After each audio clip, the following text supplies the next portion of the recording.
I stand up here giving speeches for an hour and a half, many times without notes.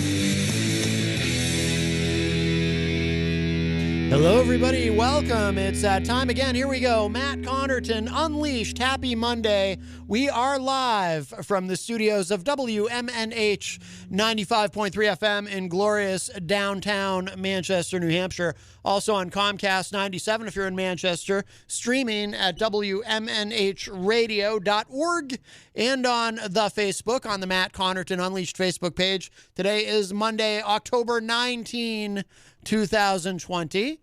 And let's see, I'm not alone, my friends.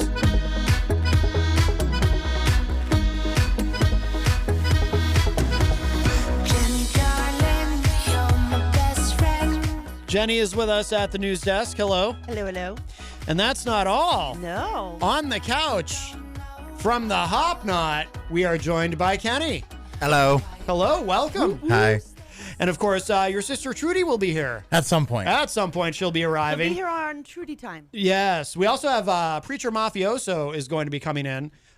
He's on his way. He just tried to call my cell phone, which is when we're already on the air is a really bad time to call my cell phone. I'll see if he emailed me in a moment. But welcome, everybody. So, of course, we're continuing our Monday discussions on race and social justice issues. Yes? Hi, Matt. Hello. Can I stop you for a second? Sure. Hi, Mom. My mom's in the room. Hi, Mom. I don't see her. She is. She's in the in the room. Facebook live chat. Yes. I was very confused An for a moment. important person. You say hi to my mom. Yes. Show my mom some love. Yes, of course. Well, very nice. Very nice. But that's the reason why she's in there. There is. Yes. Oh, But okay. I have to take off my headset to really do this. I don't know. Okay. I mean, maybe I should just, What are you doing? Well, I have a box, uh-huh. and my mommy sent it to me. Yeah. Yeah, it's a really cool box. Okay. Because I love you. Oh, well, okay. And I'm getting to surprise you today with an early birthday present for me, and my mom helped me pull it off. Oh, okay. So, All right. pull it out of here first, or Take off your clothes. Yeah, Take off your clothes. I gotta strip a little. All right. Well, remember it's a radio show, so Oh, you even get a whole dance with it too. is it a Bang. a T-shirt of some kind? What's that? Oh, Matt Connarton Unleashed shirt. Very nice. But wait, Very there's nice. more. Oh, wow. Look at that with the logo on the back. Very nice. Whoa. Well, thank you. Thank you so much. Oh, you got a whole box full of them. Yes. Very nice. Officially have Wow. We have T-shirts. All right. And my mom did the artwork. Yeah. Okay. By the way, no one can hear you because you're not on mic. Just so you know. So you might want to, if you want to give your mom a plug, that would be the place to do it. Yes. So you remember about a month or so ago when you walked in the room and I was being really sneaky? Yeah. Yeah, so I was actually looking at my mom's artwork at that point in time, so I had to really shut the screen down because see, these aren't just average shirts where you go somewhere and they press your thing on with an iron-on thing or something. Yeah. These are actually professionally done. My mom works for a company called Time Out Sportswear in Whitman, Massachusetts, and they're absolutely the best. They make everything: T-shirts, hats, masks. Now you name it. My mom's their best artist ever, who they were lucky enough to hire probably a few decades ago. Yeah. And she took your design from the poster and Yes. actually redrew it to make sure all the colorings would come out correctly to be on these shirts. Yes. And the reason I kept hiding the box on you is because there's a big orange label on the bottom that says Unleashed. Oh, okay. So it's hiding the Unleashed logo. I see. Yeah, yes. My mom helped me pull this off. working on this for a little over a month. So Well, thank I hope you. you're happy. Absolutely. I hope you're totally surprised. It's a wonderful surprise. And, yes. I got my- Kenny's already and Kenny's sporting some I got color my right swag. now. Kenny's got the shirt. Yeah, And it yeah. actually it fits perfectly. Oh, Kenny, he's got it the whole. Yeah, they all have the design on the back and the front. My mom Okay. actually redrew the front so it would show up for you, yeah. which was, and I just love it. I Oh. love you, Mom, and thank you, Time Out Sportswear. Yes, thank you. You are the bomb. I love you guys. So check out timeoutsportswear.com, timeoutsportswear.com, located in Whitman, Massachusetts. They are a family-run business, and we're just really blessed that they took my mom into their family too. So they're extended family for me. Yeah. No, thank you. Great job on the shirts. And by the way, we should mention too the design that's on the back of the shirts. That's Brendan McCormick. Yes. Who works here, and we should give him a plug too, because he is he designed the logo. He came up with it. The Matt Connarton Unleashed logo, and he does I forget what his website is. I should find it, but he does a lot of that kind of work. He's always cranking out, like on Facebook. I'm always seeing new artwork that he's done, and he's amazing. Yeah, my mom didn't have to try hard. Not try hard, but you know what I mean. Like she had a beautiful piece to work with because we love the design, love it. That's why we copied it. That's why we copied it, because it's an awesome design. Yeah, absolutely. Plagiarism. I'm having trouble finding his website, but you can find if you Google Brendan, and it's not Brandon, it's Brendan McCormick Graphic Design. Yeah. I'm gonna hook up the guests. Is this it? Oh yeah, go for it. Yeah. What we'll do is he's on Creative Pool. We will take a quick break because Preacher Mafioso. I can't talk all of a sudden. I'm so stunned by these great new shirts. But he has joined us in the studio, so we're going to take a break. I'm going to play a new single of his. This is called. This is really good. This is called "Oh My God" from Preacher Mafioso. We'll play this, and then we'll come back and we'll talk with him. We'll talk with Kenny, and we'll get into our great Monday discussion. Here we go. Kitoko sound.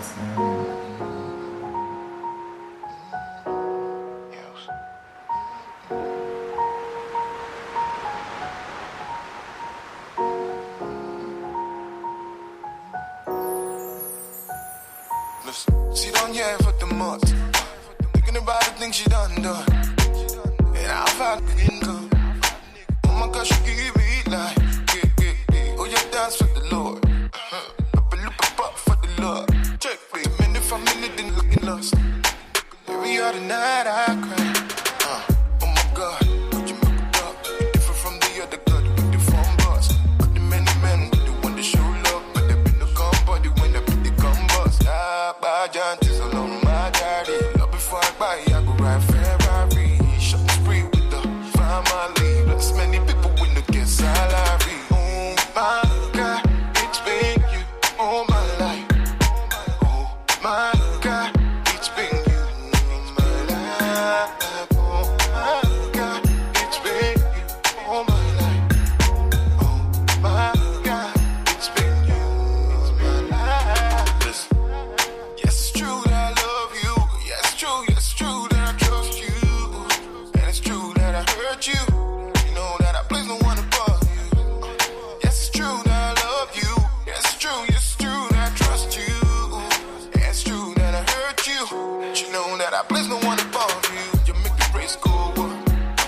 With the blessing shower like rain. I know I did you lot wrong, but you never let me down. Just steady, you the gun do. Oh, you make the blessings go up. Singing the solo but where say. I know I did a lot wrong, but you never let me down. Was I know when you do all this come through. Oh my God, it's been you all my life. Oh my God, it's been you all my life. Oh my God, it's been you all my life. Oh my God, it's been you all my life. Would you give me your love? Okay, now you be cool. It's really passage your love.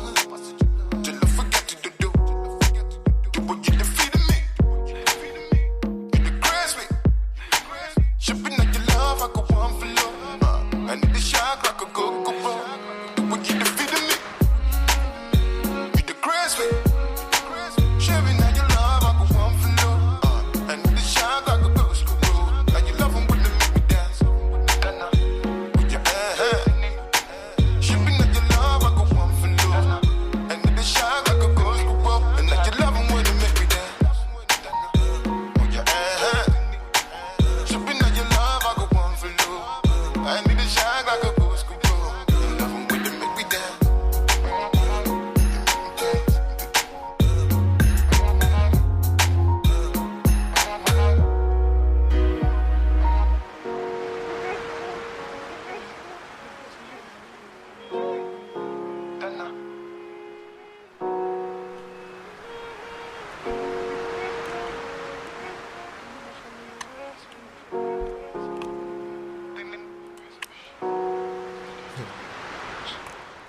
Very nice. Preacher Mafioso, Oh My God, is the name of the track.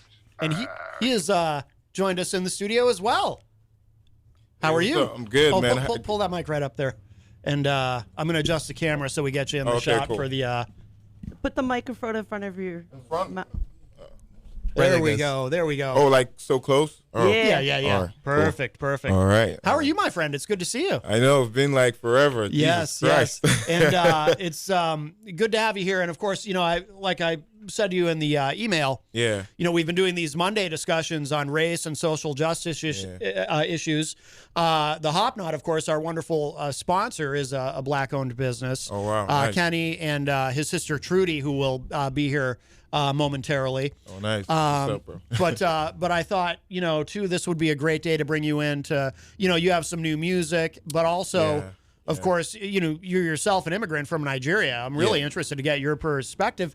And then you said something to me in an email that surprised me, that you had just come back from a protest. Yeah. Was it in Boston? Yeah, it was in Boston. It was yesterday. It was a protest against police brutality. And we all a lot of Nigerians were there, because right now there's a rancor going on in Nigeria where there's been loads of injustice and also police brutality. So I think it got to a point where the young people got tired, because it's been crazy killings, illegal arrests, extortions, and all that. And they've been crying for a while now. And it seems like the government isn't doing anything. So it got to the point where the youths were like, you know what, we're done, we're fed up, and we're taking our country back.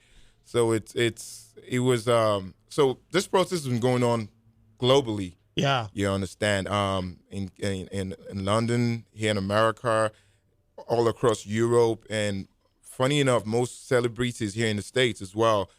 They've been tweeting, even Tyler Perry and all of them. So recently too, Twitter just gave the movement, just like the Black Lives Matter, right? Twitter just gave the movement its own emoji, just like they did with Black Lives Matter, because it's been trending over millions of hashtags. Yeah. So the protest was an extension for Rhode Island was yesterday, Boston was yesterday, and I was there. Most of the Nigerians, and my cousin too, Raspi, he was there, and the whole family, to show support and coordinate, basically, because it's something that's really has to stop.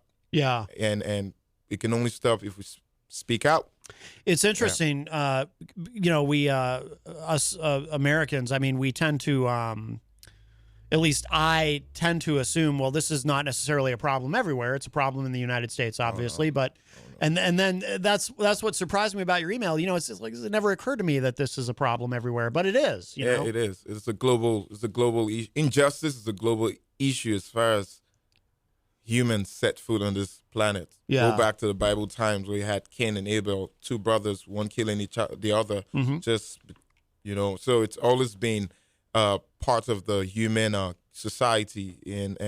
But what makes it different is your ability to be able to speak up to effect a change. Yeah. So when you cannot, it's like even between two friends, one person offends the other, and you feel like if the relationship is not, it doesn't have an atmosphere where you could tell your buddy and say, yo, I don't really feel good about what you did and stuff. Mm-hmm. If you can't do that, then that's a toxic relationship. Likewise, the government. If the government acts a certain type of way that's not consistent with what a government should act like, definitely people should be able to speak up. Yeah. And when you can't speak up, then that's a toxic government, and that's what we've been seeing in lots of countries. Not only Nigeria, right now I heard there's another African country that's following suit. People are just tired of being oppressed by the people that's supposed to protect them. Right. So Black Lives Matter we're still doing that. And also this is Africa, which is the highest and the biggest, most populated black country in the world. Yeah. It's when you think of black people as a race, you think Nigeria, because over 200 million people in one country. It's the biggest. And Nigeria dictates the tune or the tone of the black race as far as Africa is concerned, even here in America, you understand. So so it's just something that had to happen, and I'm glad it's happening. 2020 has been a phenomenon. Yeah, good side and on the negative side as well. So I'm happy this is happening. It's been a long time coming. Absolutely. We're also now joined in the studio by Trudy from the Hop Knot. How are you, Trudy? I'm not prepared, so thank you. You seem You're kind of you're prepared, all right over except for, I don't think the headset's going to work in your eyeball there. No, you're right. Just gotta get my. well, but They can see that. well, but Unleashed. but the headphones are near her ears. No, there it was we in go. her eye. There we- Yeah. It was in There her we go. eye. Practicing a new technique, absorbing through the eye. Yeah, Oh, okay. right. Yes. Does it work? I'll get back to you on that one. All right, let me know. yeah. I got the hearing aids, so if we can switch it up a little. That might work. So, I think Trudy, that- this is Preacher Mafioso over here. How you doing? Hi, nice to meet you. So he's not only a very talented musician, he's been on the show before, but he's an immigrant from Nigeria. Awesome. So I thought it'd be How you doing? be Hi, pretty how are you? interesting to Yeah, I'm to get well. his perspective. And Yeah. that's his cousin Raspy, Yes, sir. who's also a musician. He's a musician. Okay, too. yeah. We'll have to talk with him in a bit as well. But Kenny, did you have because you're? I forget that you're an immigrant too because you're Canadian, and I think of did I already do the? It's just Northern Michigan joke. I don't know. With you. Say it again. Act Really? I don't know if I should. I just think of Canada as being like Northern Michigan. I don't think of it as like another place. I just met somebody from Canada at the bar the other day, and he said the exact same thing. really, yeah. Yeah, I could tell from the shirt he was wearing. And Yeah. I was like, I've been there in Michigan before. It's dope. And then I told him I was Canadian, and he was like, oh, yeah, we get along great with Canada. And I was like, I'm sure you do. Yeah, Because they all have the same people. I had other people from Chicago, yeah, and I was like, your accent sounds so nice. Like, it's so familiar. yeah, And right now, Canada's like, go away, America. Come back in a month, and we'll check you out again. yeah. We're not allowed in. We're not allowed in. Yeah, you can't. We're not. Are we allowed anywhere at this point? No, actually, no, I don't think so. No. Yeah. Maybe Turkey. Yeah, I don't know. maybe um, maybe Turkey. Yeah. Europe is pretty much completely gone for us. Yeah. Well, I'm trying to think of who's done worse with COVID than us at this point. Nobody. Nobody. Yeah. Nobody. So yeah. we're still Nobody. taking Nobody the has lead. done worse. Well, you know what they say: if it's worth doing, it's worth doing right. So we're just we're not fooling around. We're gonna spread that COVID. We have a president who has super spreader events. Yeah.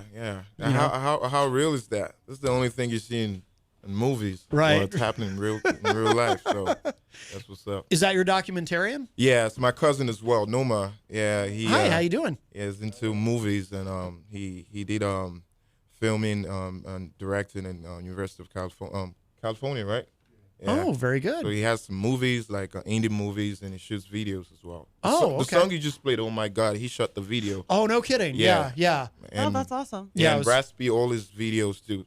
They've been doing music before I came to America because they were the first the first set that came in 2004. Oh, okay. So yeah. Yeah, that's right. Because I remember when you were on the show before, you were talking about you had family who was already here, who was already really active Yeah, creatively. yeah, so yeah. and it's so cool too that and I know we talked about this. That we live in an era where with the I was saying to Jenny earlier, God bless technology. It was the other day a conversation we were having about that where. And especially with COVID, we're so lucky in a way that this has all happened at a time when we have all this technology. Yeah. If this had been 20 years ago or even 10 years ago, this would be a much harder thing to deal with Yeah, with true. all of this. I mean, We wouldn't have had the situation where we were even more aware. Right. I mean, the reason why there are so many people who are now saying something is the video of George Floyd. Woke Right. a lot of people up. Right. You cannot watch somebody be murdered for, 8 minutes. Yeah. On and then walk away from it like you just watched, some kind of goofy, funny video. It was Basically, yeah. powerful and palatable, and people couldn't ignore it. palpable. Palpable. Yeah. Yes. I don't know. I could taste it too. Well, How much hate everybody started with, but Oh, yeah. But the organizations, like you go on at night when the protest starts, and I turn on because there's too many there's so many video feeds, but there's a few of them that will have like multiple feeds from all over the world, yeah. and it's just I don't even have a word to describe watching that, seeing that. And that's because now we share information in a split second. Yeah. Nobody can keep it from you. The Right. public gets information out there before the police have even shown up on scene. Yeah. True. People are getting that information raw and unfiltered. Well, you and I are old enough to remember when Rodney King happened in L.A., which what was that, 90? Was it, or 91? I think it was 91. 93? Might have been. I'm not sure, but it was the early 90s. Very early 90s, and at that time it was, somebody with a camcorder who happened to see this going down and was able to record it. But now, we live in an era that where wasn't enough. But now we live in an era where everybody can take pictures and video on their phones. Yeah. So it's like, this is at the forefront more than it's ever been because, you're not going to get away with anything. But it also speaks to the systemic racism where you look at what happened to George Floyd as an example of, Chauvin, for some reason, and this is what I say to people who say, well, obviously, 99%, maybe 99% of police are doing a good job. I don't know. I don't know what the percentages are. But obviously there's some sort of problem if a guy in Minneapolis assumed that he could think about it this way. He just assumed. He just did what he did to George Floyd with him and his cohorts in broad daylight, knowing he was being recorded under the assumption that it would be fine, that he would just get away with it. No, he can just do that, and it's documented, and it's fine. So that to me. And no amount of begging from the people around got him to stop. And he knows they're recording, and he still did what he did. Which, he had a grin on his face. And that's what I always say to the people who he say, had his hand in his pocket too. And I've always thought that the reason for that was that he was pushing down. I think he was pushing his leg down to get leverage, to hold him to act. That's why I think that hand never came out of the pocket. Yeah. And like obviously that was true because the reaction of others around it, the people that should have cared, were nothing. They the other officers, the EMS, the EMS. Nobody even talks about that part. Those the EMS who showed up and they just barely were even concerned, and then they just throw him on that stretcher like he's a bag of garbage. I could never imagine incredible. acting like that on a scene. I don't know anybody that would stay in the field acting like that towards a patient. Yeah. You don't do that. Right. Period. Right. But that's why, too, because I have these conversations with people who say like, well, we didn't used to hear about this. Why is everybody getting so worked up about it now? It's because now we can actually see what goes on. Yeah, sure. But I think some people too, and I'm not trying to defend their ignorance in any way, but I think some of the people who I hear say that, they're older and maybe they don't quite get it. That, like they're technophobes very often. Like somebody like my dad's age who maybe just doesn't understand. Look, we have all this technology now that, reports these things in real time as it happens. Yeah. Right. Exactly. But I was curious to ask you, Kenny, I mean, in Canada is because I like I said, and I acknowledged my own ignorance on this. I hadn't really thought about this in other countries, but I mean, what is the climate there with police in Canada, would you say? I'm really only Canadian by paperwork. I grew up in the States, but even just from... I want to see your... No, I'm just kidding. Do you care to speak for the entire country of Canada? Are we sure? I want to see your original birth certificate. Yeah. Yes. You're not really from Canada, are you? I'll call my mom. She got it on file at the house. But I think police violence is a problem that we see all over the world, because even with us and our family, we've had family that's been in the countries that our family's from. We've had family members that were beat by the police. It's not an American thing. It's not a white or black thing. It's a police thing all over the place. Yeah. As we're seeing now in Nigeria with all this stuff coming, because this is stuff that I'm just learning about now too, because of how much movement it's getting on social media as ending SARS. Oh, that's what's up. He knows what time it is. I was like, I see all these things, and now this is the next thing that's coming up is people talking about SARS, and I think it's important for us to see these things because we're seeing that it's not just an American problem. Yeah, this isn't only happening here, and it's they're very similar. They mirror each other a lot, and now going back to technology, now we have a way where we can spread this information so quickly. We can get live footage from Nigeria of things happening just through Facebook or Instagram. Yeah, people get to see it before it gets taken down. Mm-hmm. Yeah. And that's the key. You can't sugarcoat the public. You can't hide it. You can't have a whitewashed, to use a language, a whitewashed story out in the public when the public is the one supplying the story. True. They're the ones getting it out there and saying, this is not okay. And that's basically what we had to have happen, but it's still not enough when you think about the fact that Rodney King was 15 years ago. And when No, more than that. More than close that? to 30 years now. And thank you. You we're forget how old we are. stop I don't like you. I don't like you. Meanie.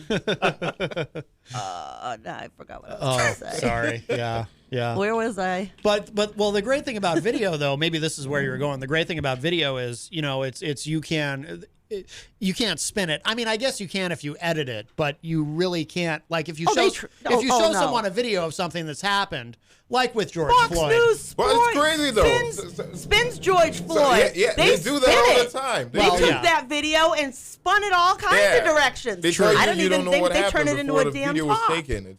It's crazy. Yeah, and then Breonna Taylor. What's the media do? Here's the footage. There's footage while her body is still in her house. So they can't figure out how to spin that one. So where do they spin it? Oh, she had to be a drug addict. She had to be a drug dealer too. She was a bad person. The heck with her. She was an EMT. I know. Yeah, absolutely. The only difference between her and I is our skin color for the job professions that we have. Bless and you. she's sitting there in the middle of her living room, dead, dying. A first responder. This is what drives me insane about Breonna Taylor's. We have a situation where a first responder is suddenly no longer part of the family.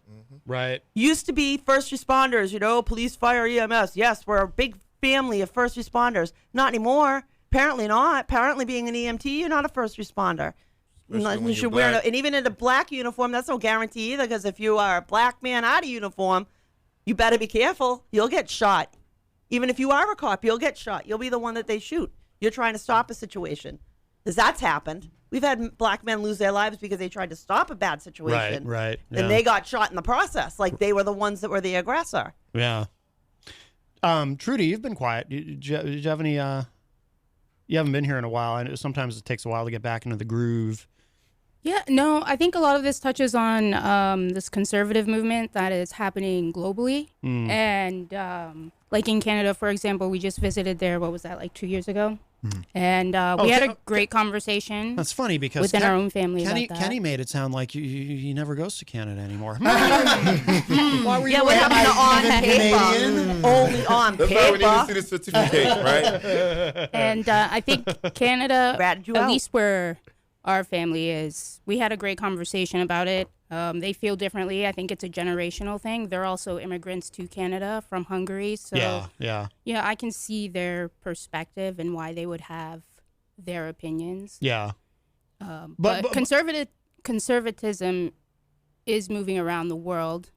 I don't know if it's because of Trump, but it's been there. It's been simmering. Right. And we're seeing it pop up now everywhere because it's around the world where people are attacking poor people in the sense that they are the burden on society when it's just a facet of how we operate.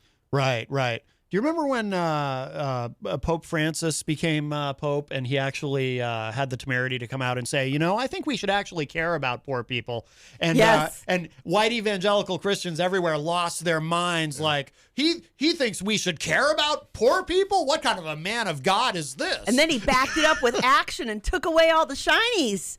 Yeah, that's true. You took away all the shine. Oh, you losing that? You give up that mansion. You turn that into a school right now. Get back in. Oh, that was the best thing ever. I thought that was awesome. Yeah. It's like the closest thing that I've ever seen to a real man of God, in my opinion, because he's actually like doing stuff. But people went nuts. They got mad at him about it. It's crazy.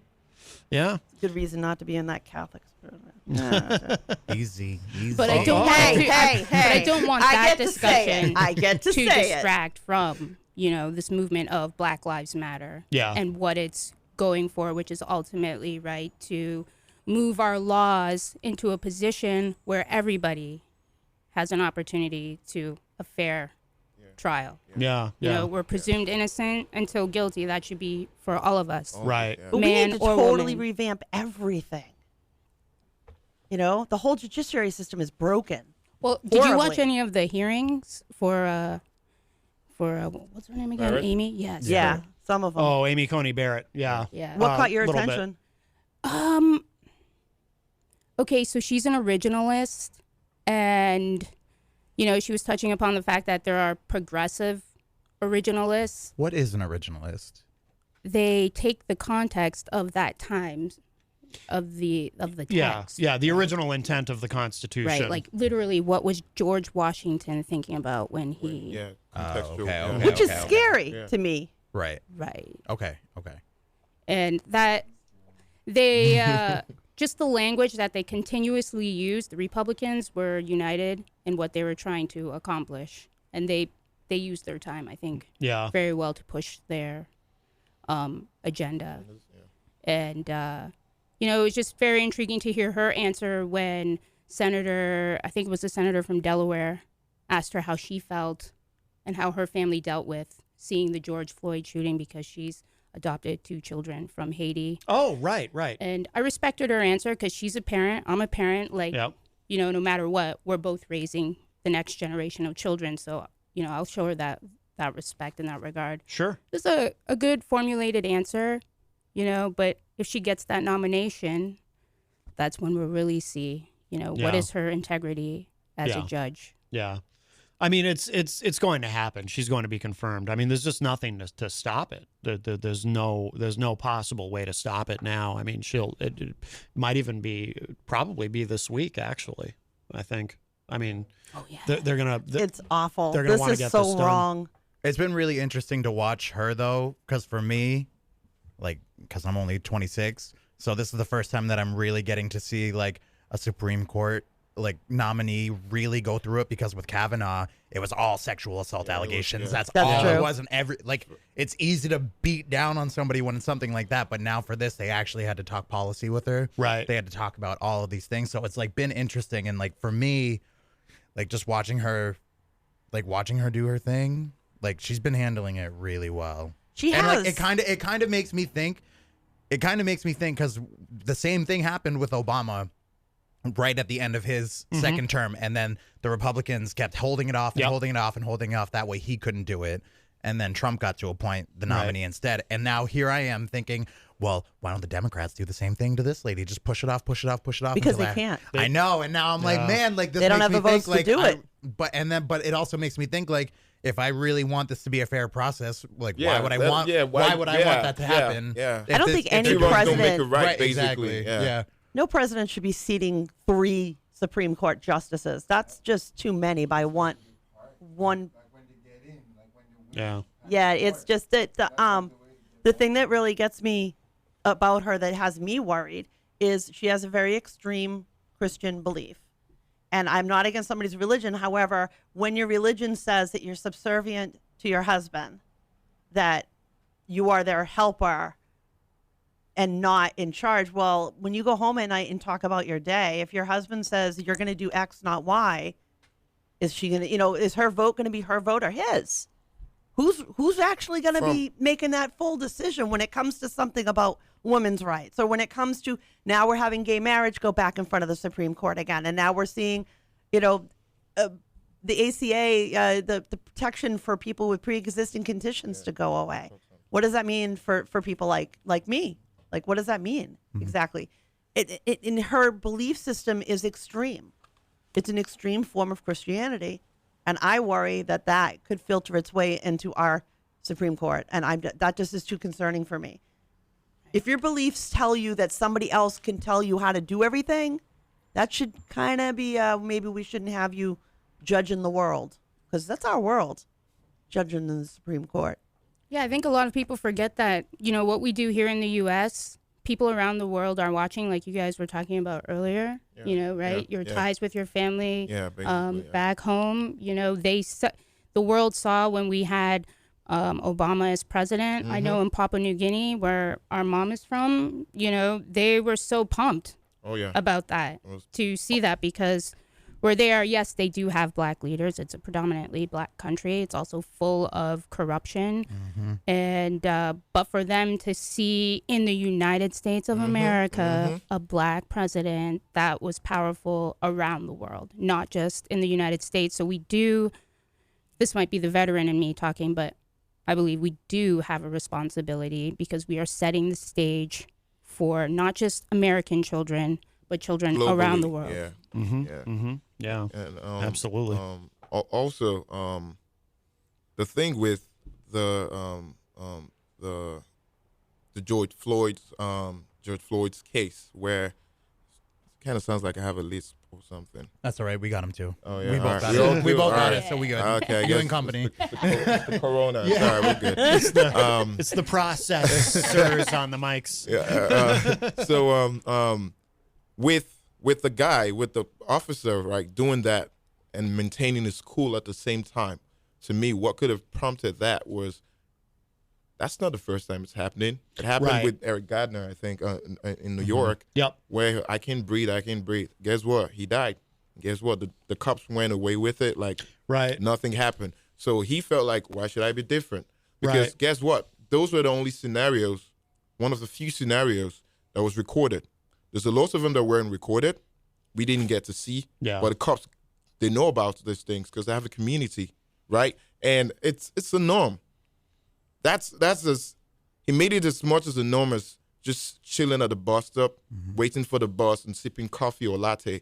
Basically, you understand. So that Yeah. so where the problem is, it's not the fact that this thing can happen, but what are you doing about it? Right.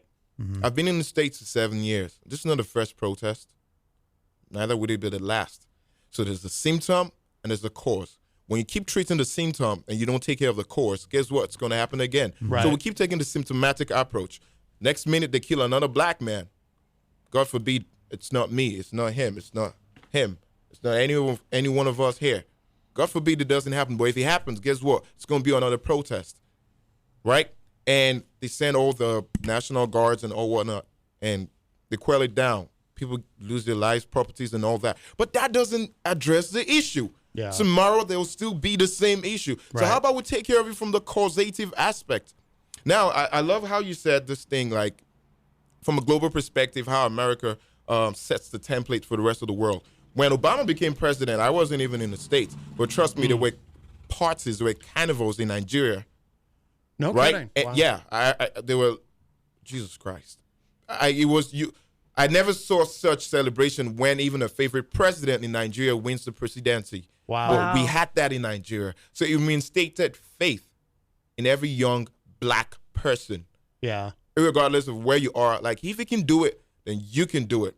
You understand? But I wasn't in America to really see how all that panned out until I think his second administration Okay. when I came to America. So so with the Black Lives Matter, we've all been trending this Black Lives Matter, blah blah blah da da da here in America, and I'm happy we're doing that. And the rest of the world is tapping from that energy, and that's why you see what's going on in Nigeria right now. This is not SAS has been instated. Like, the name of the police group was like a SWAT. It's SARS. It was put in place in 1984. It started degenerating as the years went by until it is what it is now. Cops just show up. If they see you with dreads, oh, you're a criminal. Nigeria is one of the only countries where you're walking on the street and the cops want to see your phone. If you can't show them your phone, you can get shot dead in the streets. Really? Yeah. You understand? If you got tattooed, that's the problem. I live here in America. The moment I show up in the airport, I'm a target. The moment he shows up in the airport, it didn't used to be like that, but that's what it is right now. But when Yeah. you have a system that tends to just ignore, like, these things don't happen, that's where the problem is. That's my problem with Nigeria and other countries and even America. George Floyd, what's the reform that happened afterwards? What guarantees that this is not going to happen again? Right. Right. I don't know. If you know, tell me. Oh, there's none. So what are we doing? Are we just playing ping pong, or are we just? And these are people. The government is supposed to set the tones. They want us to be law-abiding citizens, but are they making the atmosphere conducive enough for that to trend? They're not. Yeah. So when people don't know what to do, they do what they know. The question now is, what do they know? Mm-hmm. You understand? And as a black man, it's what I call microaggression. You don't see it. It might sound simple, silly, like nothing at all. but it's micro. So it comes in bits and pieces and becomes a big thing. But when I explain it to you, you might not get it. You're like, oh, Collins, you just scoff. Like, you could scoff about it, like, it's a little. I tell her about it, oh, it's a little. I tell them about it, it's a little. But I'm on the receiving end. Right. It becomes humongous, and when I act, they're like, but you see it from a piecemeal perspective. I see it from the receiving end. So as a black man in this country, the stress that I've had to deal with, it's crazy. Yeah, yeah. Like it was back home in Nigeria as well. Why did I come here for a better life? Do I have a better life? Yes, to some point. Better than Nigeria, of course. Yeah. But it could be better here. Right. Because we could set the tone here. You understand? We could do that if we only want to do it. But the level of hypocrisy, Jesus Christ, is off the roof. I've seen people who see George Floyd losing his life, and the next thing they want to tell you about, why are people protesting? Why are they breaking this? Why are they breaking that? You don't see somebody just died. Right. You don't see that. And he's not the first. There's been pictures, and the other guy was trying to go pacify his kids in a car, and he got shot. Yeah. He got shot. A white dude, days later, shot somebody in a protest, and he walked past. Yeah. They caught him the next day. Yeah. Nothing happened to him. This is Yeah. a deadly. So the function of who's right or wrong is the product of whose side you're on. So if I'm a black guy who's pro-Trump and I say F black people, they're like, yeah, because I'm with the Trump guy. Right. And Trump, Fox News is like, yeah, this is the guy. Right, You understand? Yeah. And it's crazy because there's no news in America. News is supposed to report what happens and leave you to the side based on what you've just seen. Mm-hmm. You're not supposed to influence my decision. You're not supposed to tell me Trump is the man. That's not what the news is supposed to do. Right. You're supposed to just tell me what Trump did and let me figure it out. CNN is not supposed to tell me Obama is the man. That's not your job. Right. Report the freaking news. Right. Yeah. Don't filter stuff. And now, like, we're all saying this is a good time because now everyone is a reporter. She has a phone. She's working. She can report that stuff. Back in the day, that wasn't the case. You bring a story, they have to sift it to suit the brand or the image. What's going to bring you ratings? Yeah, what's going to bring the ratings? Oh, yeah. You know, Absolutely, if it yeah. leads, Bring it you leads. money. And if it's not going to, so it's all about the money. But now, no, we're reporting these things. And now people are like, is this really happening? I saw a video. Sorry, I'm just going to say this and give maybe to, if you will permit me, to Raspy. Sure. I saw a video of Trevor Noah. He has this guy on the show. I can't remember his name. He does his own thing, going to all these rallies. And he asked the lady, do you think race is an issue in America? And she said, nope. Then she quoted something about QAnon. She said, there's a conspiracy that JFK Jr. is still alive, and he's with Trump in every rally behind him, telling him what to do. I'm like, I have a 4-year-old daughter. She wouldn't even believe that crap. Right. Do you believe that? She said yes. But you believe race is not an issue in America? She said yes. I'm like, and there's no hypocrisy? And they asked another dude, are you pro-life? Why do you like Barrett? He's like, I'm pro-life. Oh, I'm abortion out. Nah. I'm pro-life. Like, you pro-life? Yeah, that's why you want Barrett? Yeah. Why are you not wearing a mask? And this dude went deflated. He couldn't answer. Right. So we choose what truth means to us. You can choose truth. Yeah. You're pro-life when it comes to abortion, but you don't want to wear a mask. Right. Yeah. A dude showed up without a mask, and they said, why you not wearing a mask? Like, I'm not worried, but if my dad was, you should wear a mask. Why? Because it has pre-existing conditions. Like, oh, he does? Yeah. But you're right here. You might catch it and take it home to him. They say, oh, yeah, that's true. So you don't mind seeing Trump and putting your dad in danger? So what's the hypocrisy we're talking about? Right, It's right. crazy, man. They're pro-life when it suits them. Yeah, when it suits them. It's not suiting them otherwise. The pro-life people don't like Black Lives Matter, though. They don't, and it's pro. Right. Exactly. Where was the pro-life during slavery? Where was they say all life matters. Where was it during slavery? Right. You brought up Rhode Island earlier. I mean, look at Rhode Island. They're going to vote in 2 weeks whether or not they can finally get rid of the name of plantations out of their name. Because Rhode Island is technically still, what's the full one? Rhode Island and Providence Plantation is the full name. So on the ballot, it's to remove and Providence Plantation, so it would just be Rhode Island. Yeah. But legally, right now, the state of Rhode Island still has the word plantations in it. Yeah. Can't make that up. Yeah, So- most people don't know that, but yeah. Well, there's a bunch of them that we were looking at earlier. Yeah. But with the Black Lives Matter, I think that the direction they're going with the Breathe Act is the best direction. We need a whole revamp. It can't be just one thing. Yeah. You got to change. We have to have a complete change of thought process on what does it mean to protect and serve. Actual reform. Protect and serve. Serve, not kill, not be judge, jury, and executioner. But why don't we put more emphasis on what police officers could do right? Getting out in the community. I want the cop to pull over and go play basketball with the kids. I want the two that are walking down the street at Elm Street to stop and talk at the old man that's out in front of the cigar shop. I want them to interact with our society. Get to know us. Get rid of the us and them. Go. You're a police officer for this city, and I'm a city resident. You should be here to help me, and I should be there to support you. And we're and go in that direction. But we reward our police officers for how many bags they get. How many people did you arrest? How many tickets did you write?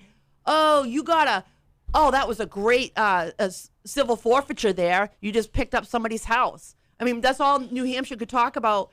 When the horrible guy out a few years back that killed in Greenland, the guy that killed the police. I don't remember person. the name. The long and the short of it was this guy who did the actual crime was renting a house from his mother.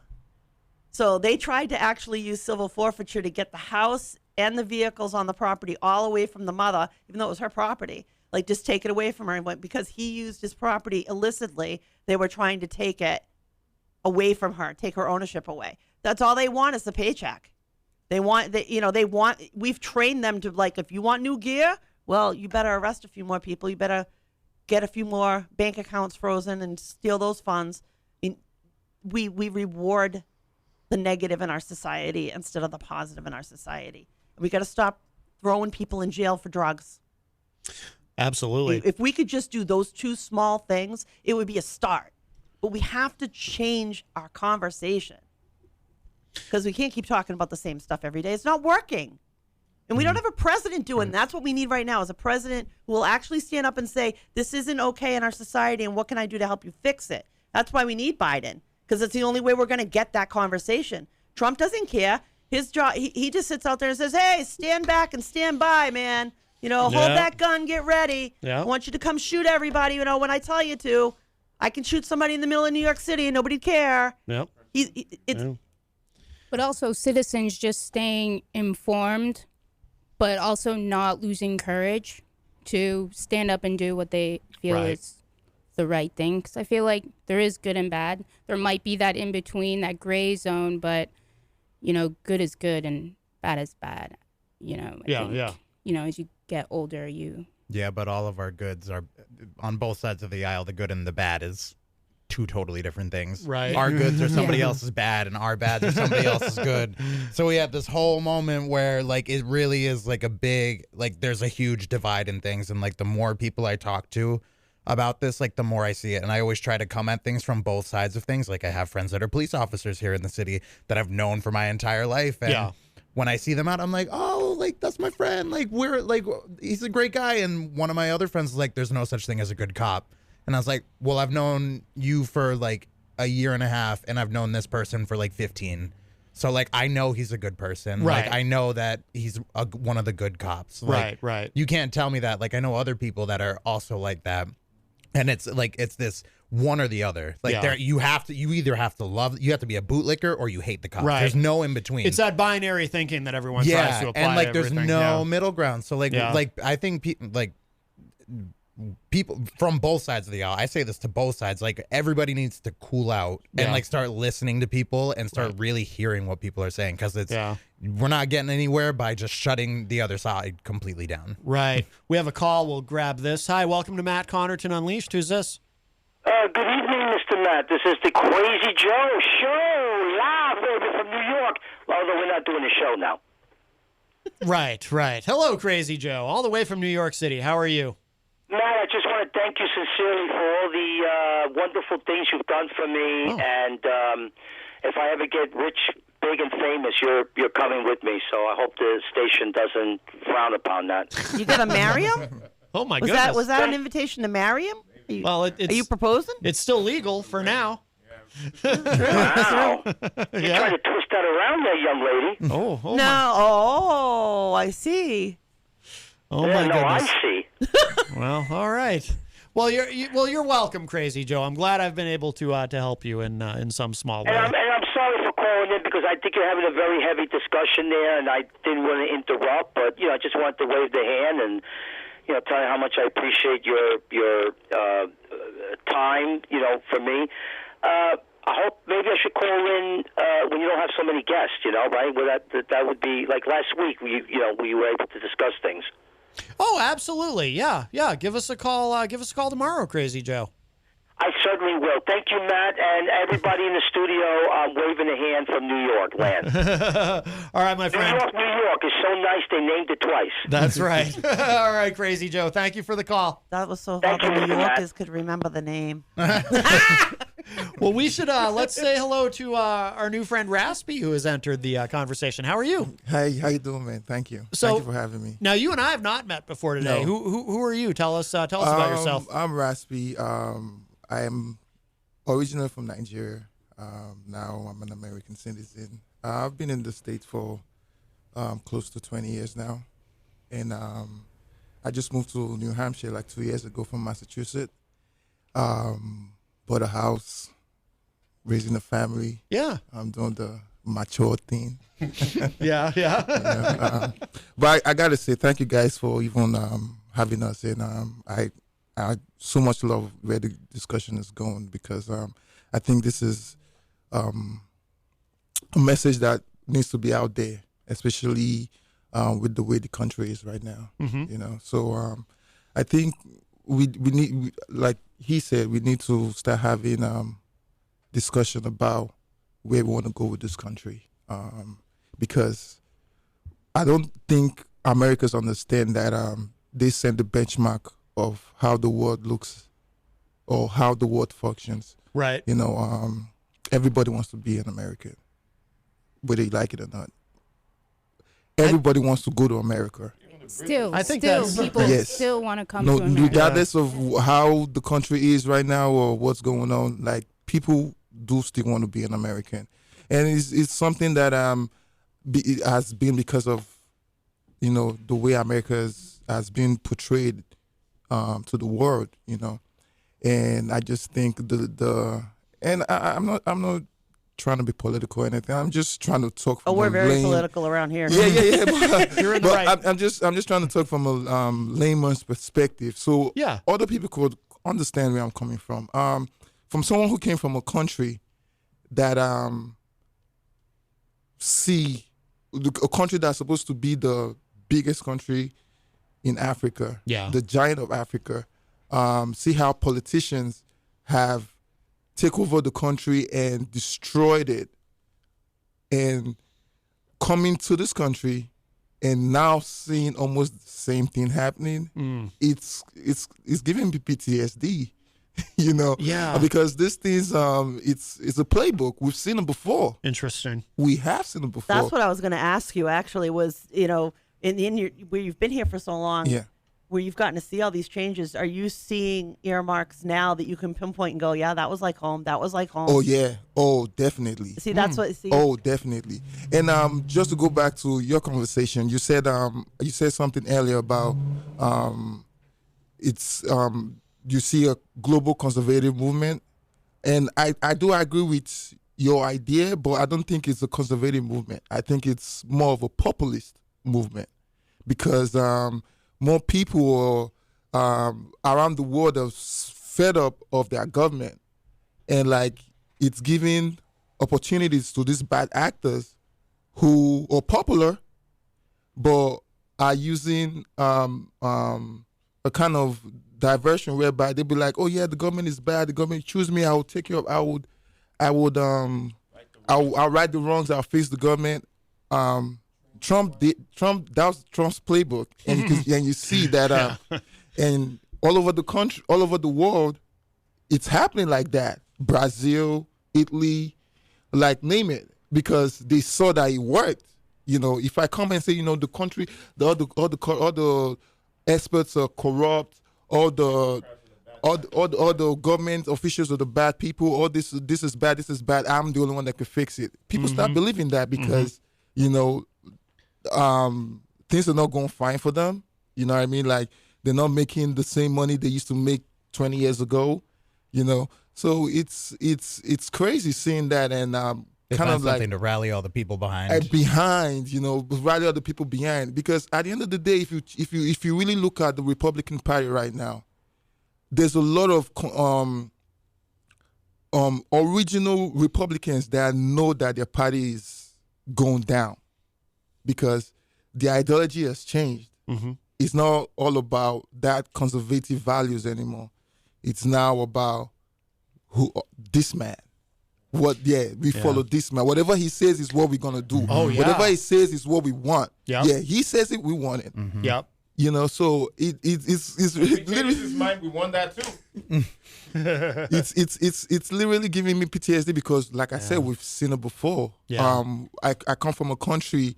Now the youths of kind of like are so fed up of what's going on. Like he said, the NSAS movement. We went to the protest yesterday, and it was I was so happy to see how the youths are standing up, and I think that's what we need to do in America.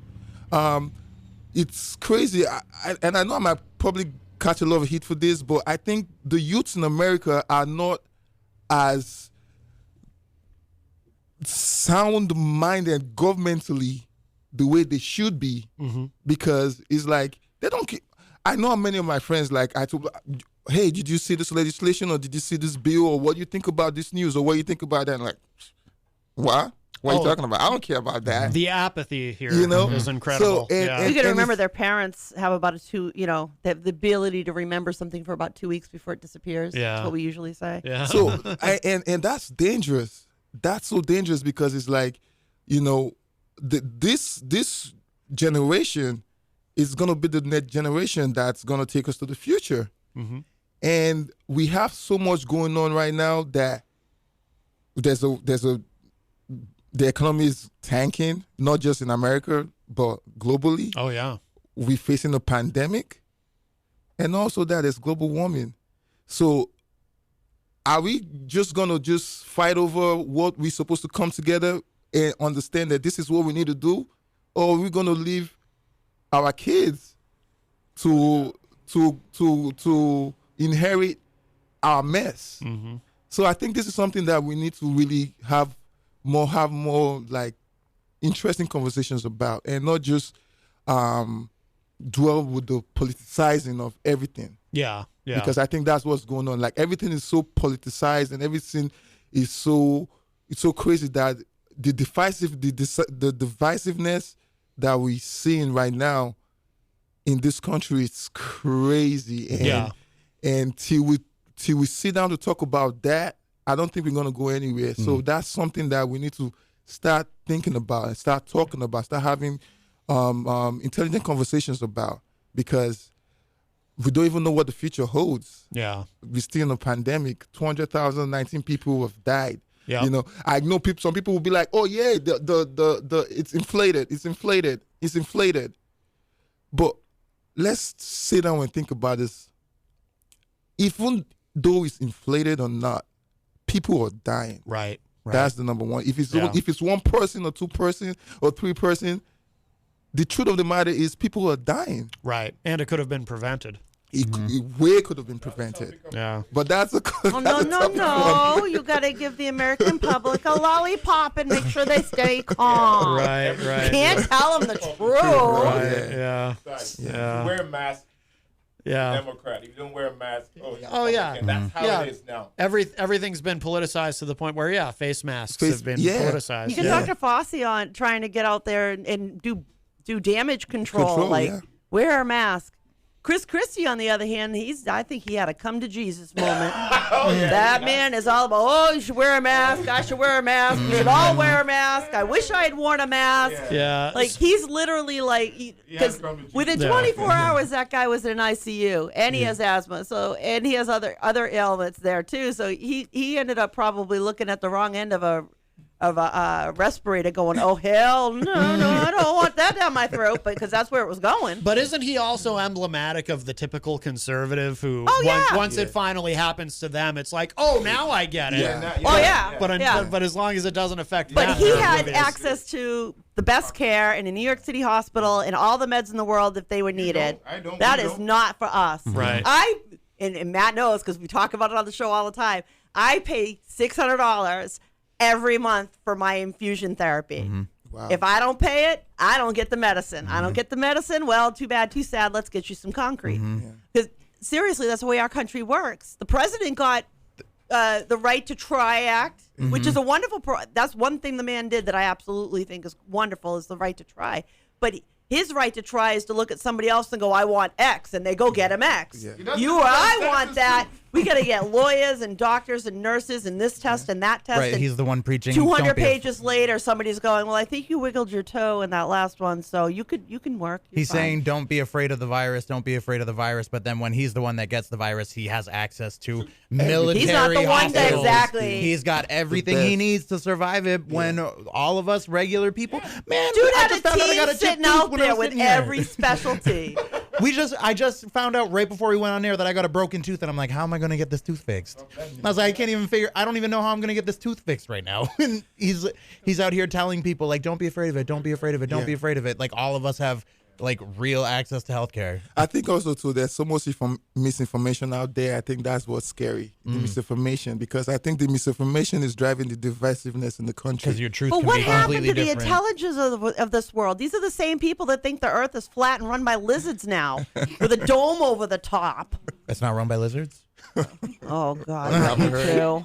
You haven't Seriously, there are an awful lot of people out there buying into this stuff, and I don't know what happened or So- what's in the water. So for like part of that, back to what you were saying when you said this might be a controversial point, where about like the apathy of like the American youth.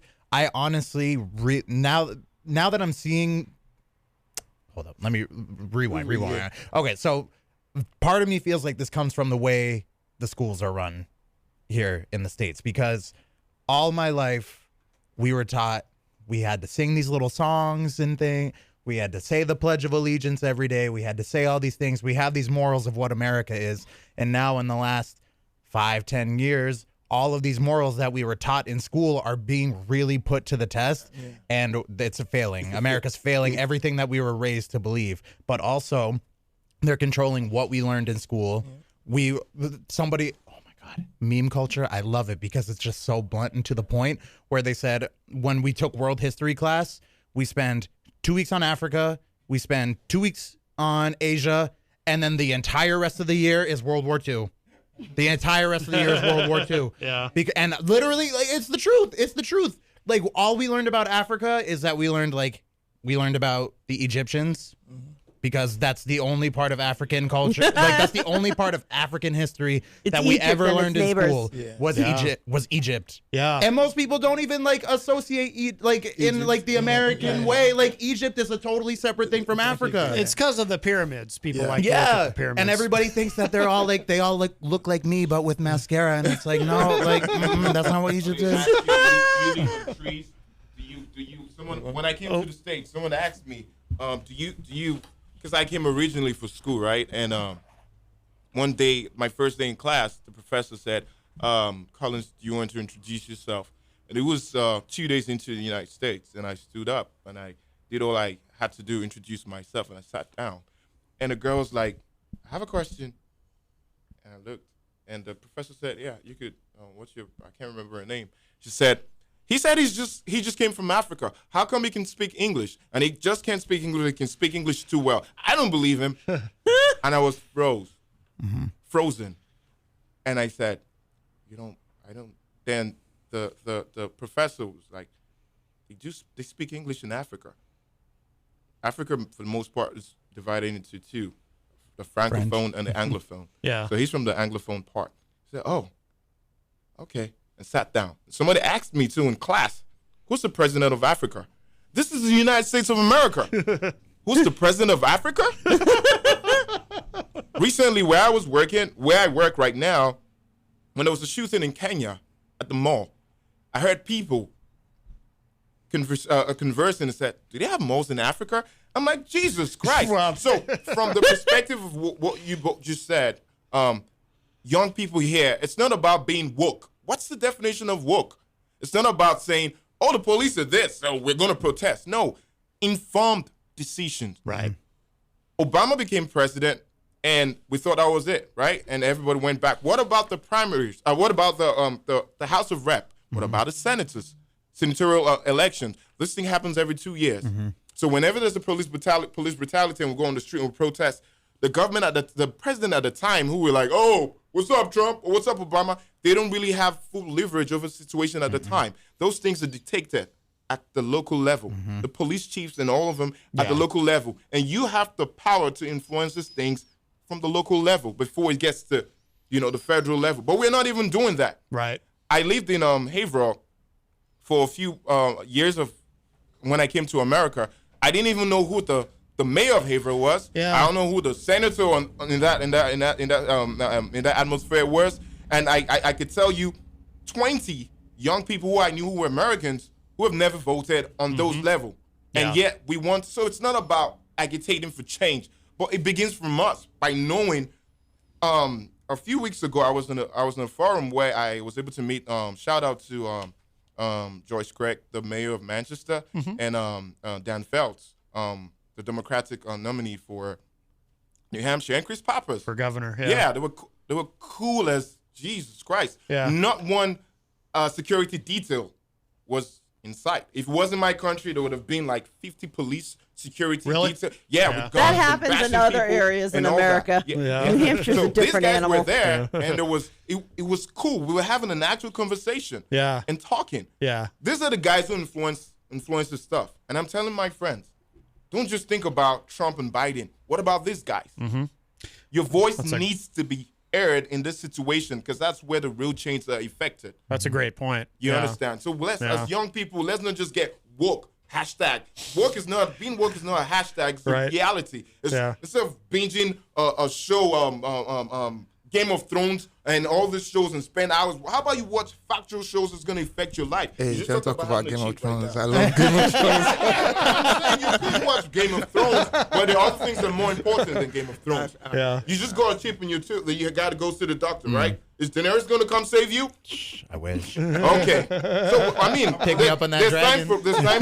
There's time for entertainment. Yeah, I'm all for that. I'm an artist. Yeah, you should.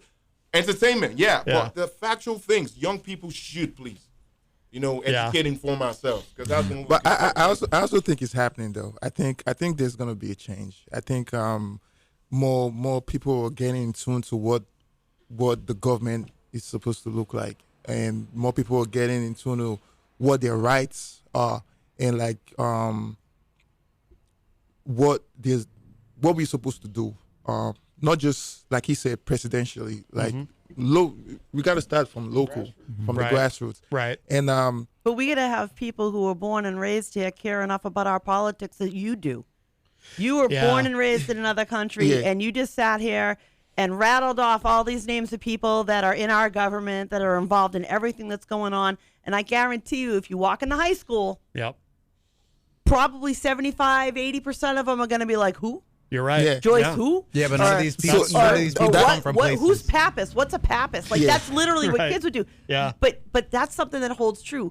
Foreigners in America know more about America and American history than Americans do. So that's what I was saying, because of they see the benchmark of what a government is supposed to look like. Although I'm gonna tell you, the last 4 or 5 years I've kind of exposed. I think and I think it's a good and a bad thing, because I think the last 4 or 5 years has kind of exposed the I don't know how to say it now, but kind of like exposed the bad things about the government that usually the news don't talk about, or rather what we don't hear. Because just especially good example, the pandemic, the way it was handled. Like, this is the best country in the world. I keep on saying that. Yeah. I keep on saying that because it's true. Right. Coming as a foreigner coming from another country. Yeah. This is the best country in the world. It has been for years, and I do think it still is. But something has to be done. Yeah.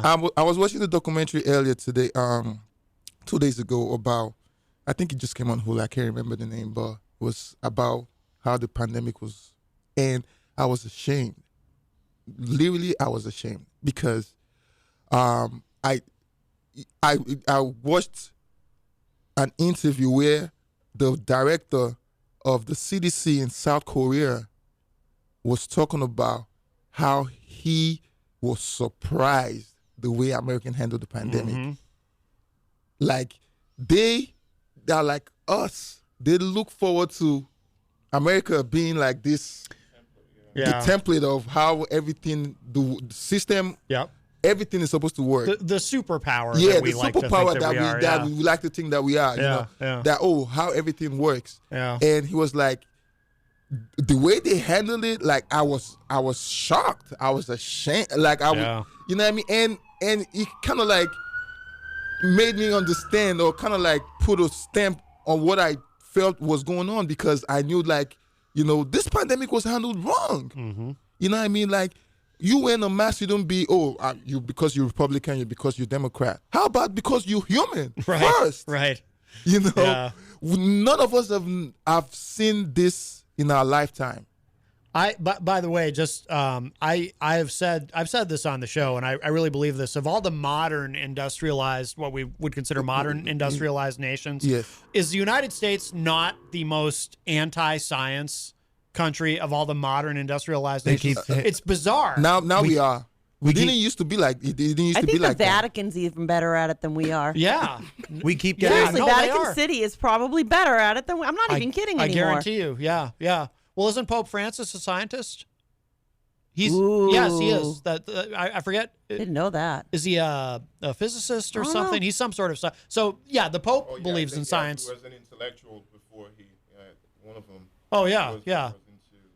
But yeah, you see the rally, like these anti-mask rallies, and they're like, "Where's your proof that masks help us?" I was like, "There's scientists out there that are telling us this. Like the CDC is telling us this. These are the people that but they didn't say that in the beginning. It's literally their job to learn about these things and tell us about them, and they're telling them to us. But you still ain't believe. That's like getting to the Mississippi River and going, that's it. There's no more land. Turn around, go back. Because you're not going to look on the other side. But it's stupid. But a lot of these people, they'd rather believe in conspiracy theories. I think that's the biggest issue. Like I said, misinformation is killing us in this country, man. Misinformation is killing us in this country, and like we need to start checking where we get our information from and how credible those informations are. Yeah. And you know, just figure things out. You know, I can't hear something and be like, oh yeah, because you said the sky is blue. Right. I have to go outside and see, okay, is the sky really blue? But I think we're forgetting to do that now, these days. Like, everybody's forgetting to do that. Yeah. You know? Yeah. People believe in whatever science is convenient for them. They believe in whatever they can live with. Yeah. Whatever they discover. Because you see the same thing with climate science. You know, the climate change deniers. They just, if it's not convenient for them, they just say, oh, well, you know, they used to call it global warming. Now they call it climate change. So I guess everything they ever said about this is wrong. And it's like, when was the last time we had a really good New Hampshire winter? A really good New Hampshire winter. What's a good New Hampshire winter? Yeah. Like maybe 2005, 2008, maybe when we got like a blizzard. Multiple storms. Measuring the snow by the and everything, feet. but I don't like living in that. There's no such thing as a good New Hampshire winter. You know, the sad part is there was a time when I used to half-heartedly say, oh, I want my share of global warming. I know, right? I miss the warm weather. Global warming. And now we've got this bizarre weather to the point where we're in a drought, and there's people north of the city that have no water in their well. Yeah, I mean, check out California. Oh yeah, like, see what's going on over there. Oh, it's fire. So many thunderstorms, so many lightning strikes, so many more fires. Yeah, it's crazy. We have a call. Hi, welcome to Matt Connarton Unleashed. Who's this?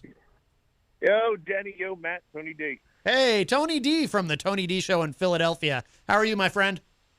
Good. How you guys doing? Great. So I want to let you know I started a huge crap storm down here today on local radio on FM. Did you? Oh my God, did I?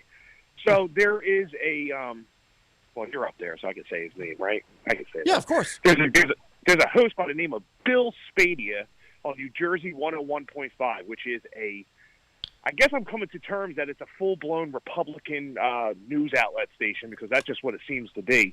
Yeah. And he decided to put out pretty much a PSA on his show today for any Republican that has Democratic friends to convince them to take off their mask. Oh, That, really? that was the segment this morning, and it ran. And like, Jenny, if you would have heard this today, and you heard last Friday up in New Hampshire's show, you would have lost your marbles with the people that were calling in agreeing with this fool in New Jersey. Tony, I'm going to ask you to repeat that because Jenny, it just coincidentally, Jenny had to take off her headphones for a moment. And she happened to remove them at the exact moment you were addressing her. So please. Oh, that's okay. Please repeat that, Tony. From where? From the beginning? Well, from the part where you said, Jenny, if you had heard this. Oh, Jenny.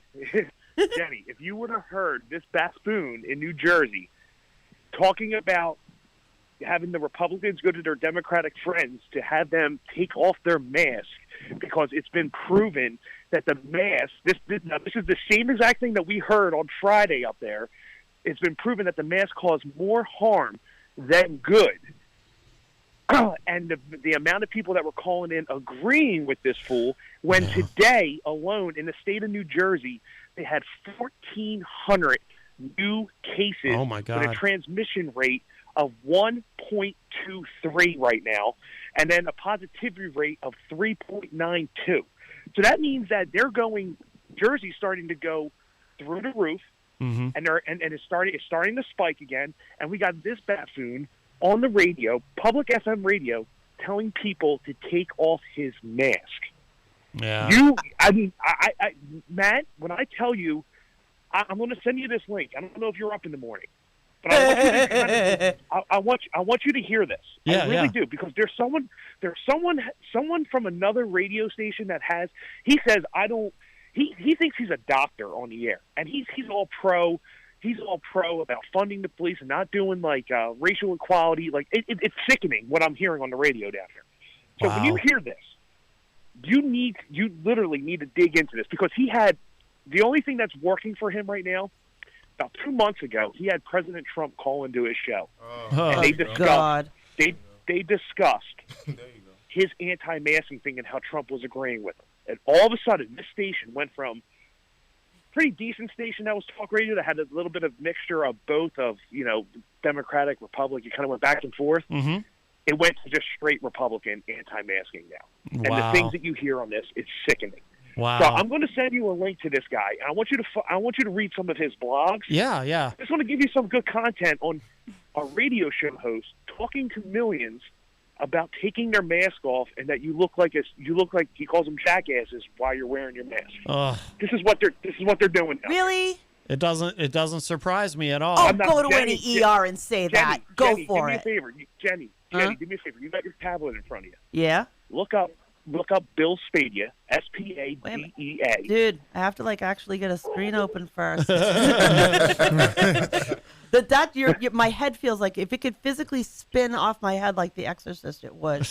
Because for everything that you just said, I've never heard of the more ridiculous crap in all my life. 20 years in medicine, I've never heard none of this. So what am I looking up here? His name is Bill Spadea. He's part of New Jersey 101.5. You can read all of his blogs about how he's an anti-masker. He doesn't wear a mask. If people tell him to take off a mask, he won't go into their establishment. Yeah. So it's pretty much the reverse effect of what you were saying the other day. If you're not taking care of your business, I'm not giving you business. I'm not walking in. This guy's the other way. He said, If you want me to wear a mask, you're not getting my business. Oh yeah, he looks like a real winner here. Yeah. Oh boy. Yeah. I don't think anybody's swiping left on that profile. But seriously, I started a crap storm Swiping today, right, swiping right. And I called in and I said to him, I said, it seems like the people of New Hampshire really have it together up there. I said, they're all about the mask, they're all about science, they're all about getting things down to equal rights. He goes, well, why don't you just move to New Hampshire and get out of New Jersey then, bud? Oh, wow. The funny thing is, No, I said, don't I'm come not here. in. Don't I come said, the here. funny thing is I'm not in New Jersey. I'm in Pennsylvania. Yeah. But I just so happen to have to listen to your nonsense when I come over the bridge and have to drive through this horrible state to begin with. Yeah. So, yeah. Wow. Don't fall into a hate listen, dude. Don't fall into a hate listen. Yeah. Save yourself. Listen, I'll preach the good word about wearing a mask because it's the only thing that we can do. Like, I had a doctor's appointment today, and my nose kind of came out of the mask, and the guy was like, "Sorry, I need to put your mask up." I was like, "Oh, dude, I feel so bad." I was like, "I'm so sorry." Yeah, guess why? Because that's a real medical provider. Yes. Uh-huh. Yep. We So should anyway- get your anyway, I doctoring wanted to- information. What was that? It mind boggles me that people don't look for medical professionals for medical information. Right. Yeah. I know. No, you can. Never mind. I'm not even gonna say it. But Isn't New anywho, Jersey Matt, like where can an I get one of those- island? Where can I get one of those sweet hoodies at, man? Oh, the T-shirts? Oh, the T-shirts, yeah. Yes, Tony D, send me your mailing address and I'll send you a shirt. I wear yours often, the Tony D show. I'm happy to send you one of mine. Absolutely. Yeah, Jenny surprised me with those today. Quite wonderful. It's his cool, man. birthday present. It's my birthday present. Yes. I love it, dude. I love it. I would definitely wear that with pride around here. Maybe Awesome. we can get one with like a mask on your face, and we can say "Pro Masker." What do you think of that? We could actually. I know somebody that prints masks. That would be. Yo, I Same think printer. if you get me one that says "Pro Masker" and I put on the back New Hampshire Pride or something like that, like I will wear the hell out of that. Nice. That would be fun. So, We'll work on so that. anyway, listen, follow up on this guy because this guy is literally a cancer to the radio industry and what he's doing to listeners. And I would love, you know me, Matt, you know me with Tom going, I will start some stuff. So, Yeah. you know. I might like to play in that pool. I love it. I love it. Let's do it. Listen, I'll send you the link. If you guys want to listen tomorrow and then you want to call in, I am all for it. All right. Yeah, please. Connarton Unleashed. That's right. All right. All right, guys. All right, Tony D. Thank you so much for the call, my friend. All right, be good, Matt. All right, you too. Take care. Bye-bye. Yeah, wow. Can we get those people to like not go to the doctors or the hospitals? Right. Can you just like let's pick an area. Pick an island and They just could put take them. Trump with them. Yeah. Take Trump with you. Yeah, right? New Jersey. Let's just give them New Jersey.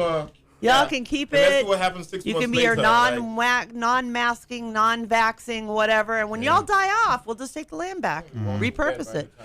But I also think so. The problem also is like most of these people they do is not hitting home to them. That's why they can say whatever they want to say. That's the sad It's sick not, part. yeah, it's not hitting That's the home. sad They sick don't part. have any Apparently you need friend somebody to die. or anybody close to them that has died or has been infected with this Right. thing. So that's why they don't really care about how serious this is. Right, exactly. By the way, I do want to just acknowledge it's not a totally partisan issue. Tom Blanchard, who's a Republican, he's in the Facebook live chat, and he agrees with Jenny that it's ridiculous that people don't mask up. And I know Tom was not. I always leave the names out of it because I don't want to pee in somebody else's pool. But there's on the morning show, there's a certain guest who is here on Friday mornings, who a couple of Fridays in a row now has caused quite a stir with her When you're anti-mask trying to nonsense. get other people to follow your foolishness, it's going to cost people their lives. Right. There's a lot of us that are going to be willing to stand up and say, no, not on my watch. In the state of New Hampshire, wear your mask. Do us a favor. Yeah. Every hospital out there in the state of New Hampshire, every medical provider out there in the state of New Hampshire is hoping that, beyond hope, that you'll wear a mask, social distance, and wash your hands. You'll change your lifestyle for a little bit so we can keep more people healthy, less people sick, greater period of time we have to develop that marvelous vaccine and treatments to take care of people. Whole bunch of people sick. We still don't have a vaccine and appropriate treatment. Whole lot of people going to die. And we're just barely starting to feel an uptick here. Yeah. But Florida had 5,000 new cases in one day over the, and we've got, out west, me and Matt were watching the video. The hospitals are out of ICU beds. They're out of ICU. There are no more ICU beds, and the fact that they're taken up with COVID patients, forget about the rest of the patients that are normally in an ICU. That should scare everyone. You run out of healthcare workers. What are you going to do? Yeah, Die.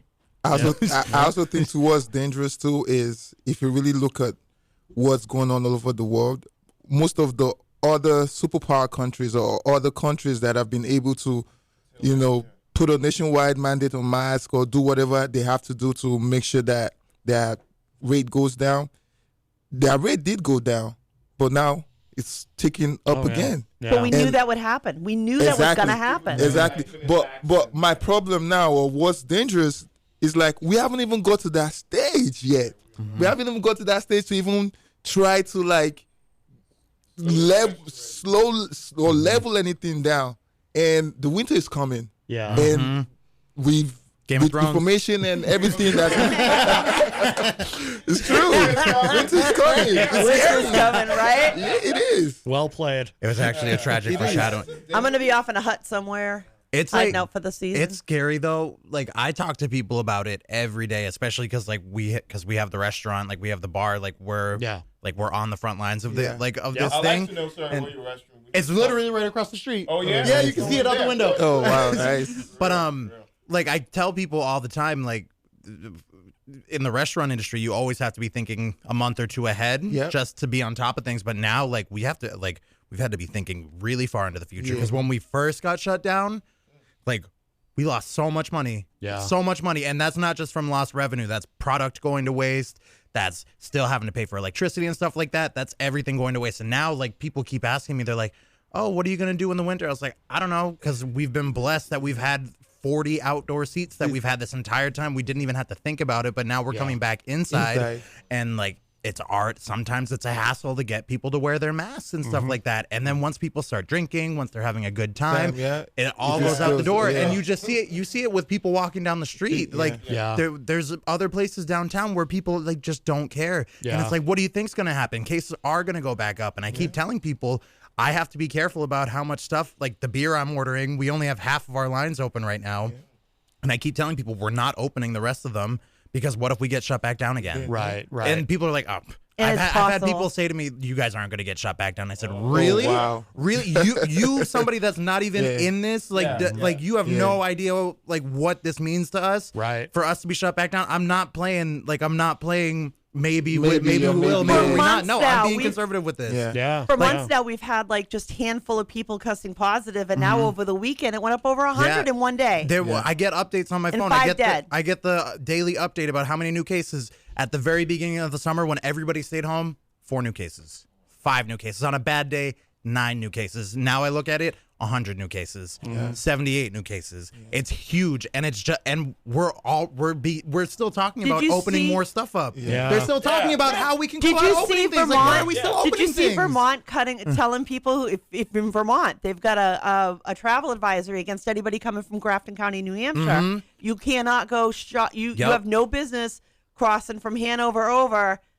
You're supposed to quarantine for 2 weeks before you go to Vermont. I have so if you many were up in the Grafton County area. I've had so many people over the last 2 weekends come into the restaurant and be like, "Oh, we're from out of town." I'm like, "What the hell are you doing here? Like, what are you doing here? What are you doing here?" I had people that are like, "Oh yeah, we're from." No soup for you. Get out. Yeah, like what are you doing here then? Why? Like we're not supposed to be doing this. Someone said to me, they're like, "Oh, you don't." I was like, when I can travel again, they said, "Oh, what? Like you can't travel anywhere?" I said, "No, we're in a pandemic. I'm staying in my city. Like I'm never gonna get to leave the country again. It's just never gonna happen." I heard a word called I think it was yesterday or today, pandemic fatigue. Yes. And I didn't really understand what it is until I kind of like sat down and kind of thought about it and researched the word. Yeah. And I mean, it sounds like nothing, but there is really a pandemic fatigue going on. Yeah. But everybody's kind of like tired of. These people don't have anything to be fatigued about, though, because they're the ones that either get to work from home or they're not working right now. And people keep complaining about masks. I have to wear a mask for 12 hours a day. I don't complain. Go talk to a hospital worker. All of us that have to wear masks, we're not the ones complaining about it. Seriously. Yeah. Try being in the medical profession. Gown, glove, bonnet on your head, stupid slipper thingies on your feet that trip you up. I mean, like, seriously. There are people in this world that are walking around head to toe and covering every day. And you're going to complain for 30 seconds to go into 7-Eleven and get a milk? Mm-hmm. Really? You can't?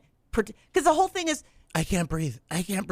That's so not true. There is no medical excuse to wearing it. It's just garbage. It's garbage. The only thing why I think they might be feeling that way is because if you don't have proper oral hygiene, you might want to. Maybe that's why. Like, I can't stand this. Take it up. Yeah, people have to smell their own breath, right? You can't even stand your own breath and stuff. Do you think I can't? No. Yeah. But it's more like it's a political thing.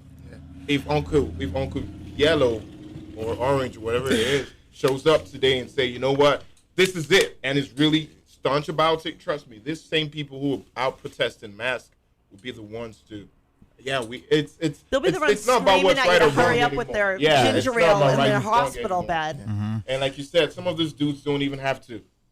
Many of them work from home, but this is your life. This is your business. Because the sad part is you could take care of yourself, but if somebody's nonchalant or not, it could get you in trouble for just being stupid, even though you have, you know what I mean? So at the end of the day, we are humans first before your political affiliation or whatever. Yeah. You understand? So it's not about. And I think Jenny said it right. So I don't think we give our medical people enough credit.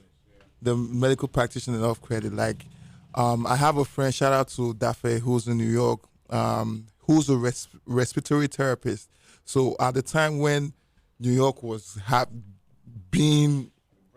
crazy at the brink of it, he was in there on the front line. Yeah. And I remember I had the conversation with him, and he told me, like, after this is over, like, I think I will need to see a shrink after. Yeah. Because of the amount of dead bodies that I've seen and the amount, like, right now he's going through depressions. Yeah. And I don't think he even knows it because it's like just the trauma of what he is seeing. He's not Superman. He's not like, he's a normal human being like me. It's not a normal day at work It's anymore. not a normal day. It's not a normal day at work. And like with the PPE, he has to get strapped from head to toe for 18 hours, sometimes even more than that. Oh, yeah. You know? And these are human beings too. So like, yeah, and this is someone who has family who has to go back. Yeah.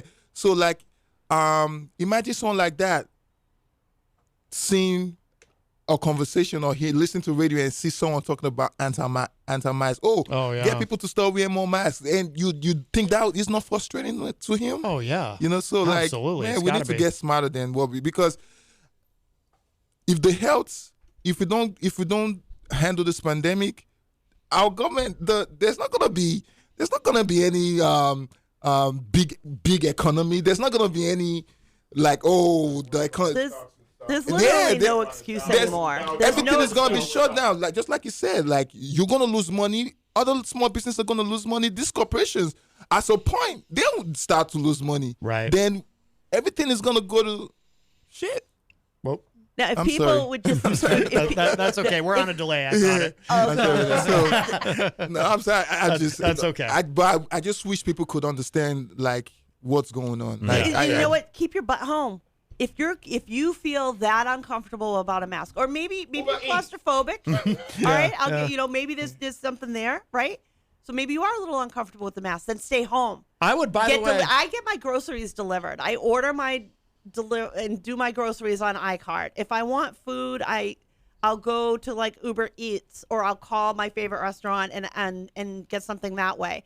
But I don't have to go into your business and not wear a mask because I don't want to. That's unnecessary. I have a duty to respect your business. Yeah. I would like to encourage all the anti-maskers to stay home on Election Day. Because I think it's going to be especially dangerous for them out there. And mail-in voting is such a bad thing for the Republican Party right. now. No, they should just stay not home. Not if they win, though. You said if we win, then it's good. If we don't win, then it's rigged. Right, yeah, but if we don't win, he said he might leave the country, so we could actually pawn him off onto another nation. Yeah, but everybody always says that. That's true. Everybody says that, and then they don't Don't send him to Canada. Maybe, you know who would take him? Don't send him to Korea. Canada. His buddy take him, right? That's right, Kim Jong-un. Yeah. Of course, yes.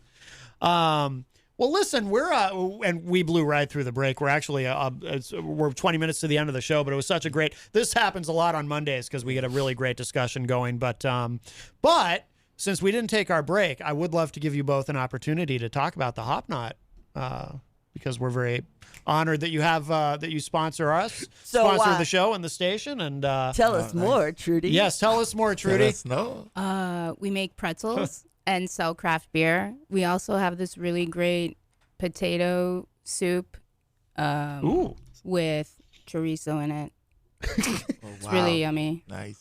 And the pretzels are hand rolled, freshly made. We make sandwiches as well. We're open Wednesdays and Thursdays We're open Wednesday through Sunday. We're open Wednesday through Sundays, Wednesdays and Thursdays from 12 to 9, Fridays and Saturdays 12 to 10, and then Sundays 12 to 5. Oh, and the week of Halloween, we are having movie nights inside. So we're gonna be showing the Blair. We're gonna be showing the Blair Witch Project on Thursday. The first one? Yeah, the original one. Yeah, that's nice. Halloween Town on Friday. 2 showings of Hocus Pocus on Saturday. And on Sunday, we're having our Halloween hangover brunch on November 1st. Oh. And we're going to have music from 90 Miles Away. They're an acoustic rock cover band. Okay. Nice. And we're going to have $20 mimosa buckets, $20 nightlight buckets, and we're also going to be showing Harry Potter inside. Because it's like, witches and stuff. But I feel like, is Harry Potter like I feel like it's always a holiday movie. Like, people are always watching it around Christmas time. Well, Harry Potter's kind of on the outs now because some people are upset with J.K. Rowling. With J.K. Rowling, but I'm not a Harry Potter fan, but I've been asking them, are we supposed to cancel Harry Potter? And they said we can cancel J.K. Rowling, but let's keep Harry Potter. And I was like, okay. If all y'all say that, then I'm follow suit. Fair enough. Absolutely. I haven't even seen the last movie, so yeah. Well, And I just want to give a quick shout out to customers and people who've came through the restaurant. Thank you so much for your support. Yeah. And it's just been amazing. And being sponsoring your radio show, it's just great to be part of the community. So thank you. Well, thank you. We love being a part of yours too. Can't wait to come to your restaurant. Yeah. Absolutely. Yes. I mean, you'll get addicted real quick, and once you have the Oreos. Yes. You didn't mention the Oreos. Oh yeah, Oreos. Stuffed Oreos. And we also do maple cream cookies as well. Oh, that sounds really good. True Canadian. That sounds really good. And the Jenny salad is very good. And the Jenny salad. Yes, I love my salad. It's on the secret menu. You have to know to ask. Yeah, that's right. Yeah. Jenny, you got your own salad? I do. Wow. Yeah. Thank you. Well, I also want to make sure we give both of you gentlemen a chance to plug your various creative endeavors. And I love the new track. Oh my God. Oh, thank you. That we open with. That's great. Yeah, absolutely. But okay. Whoever wants to go first. I could go first. All right. I go by the name of Raspy. Why they ask me? I'm also an Afrobeat artist, just like Collins. I'm on Instagram. I'm on Facebook. My Instagram is Raspy. Why they ask me Raspy _ why they ask me. And I'm working on a project. My EP is coming out in November 22nd. Trying to juggle working and doing the music and also raising a family. I just had a baby. Mazel tov. Thank you. Congratulations. She's gonna be 6 months soon. Shout out to my wife Yvette. Shout out to my daughter Gabriella. His cheeks are starting to glow. He's a proud papa. Yeah, so November 22nd, the EP will be dropping. It's gonna be called Beanie Boy Classic. And also NSAS, #NSAS, #NSAS Boston, #NSWAT, NSAS, #End Police Brutality in Nigeria, because we just want to use this platform. And thank you for giving us the option of, because we just want to use this platform to let people understand what's going on in Nigeria. And we're calling for a reform of the government, just the government in its entirety. Because imagine you being stopped by a cop and the cop tells you he wants to see your phone, takes your phone, tell you on gunpoint to open your bank account app, and he wants to see how much is. Seriously. Wow. Listen, he wants to see how much is in it, and you have money in it. He will tell you take you to the ATM on gunpoint. Tell you to pull your ATM pin and withdraw all that money. That's incredible. That's the police now doing that. Wow. That's where it's gone to. And if you ever reject doing that, you get shot and get killed and get labeled a thief, a criminal. No kidding. So Wow. I hope we can the youths. I know we're doing something. We got to stay focused and continue to do this. So let me leave it to Collins. Oh wait, but before we turn it over though, how do you spell? I'm trying to figure.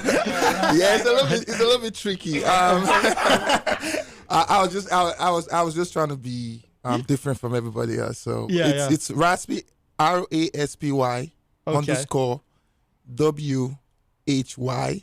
WHYUDEYMI.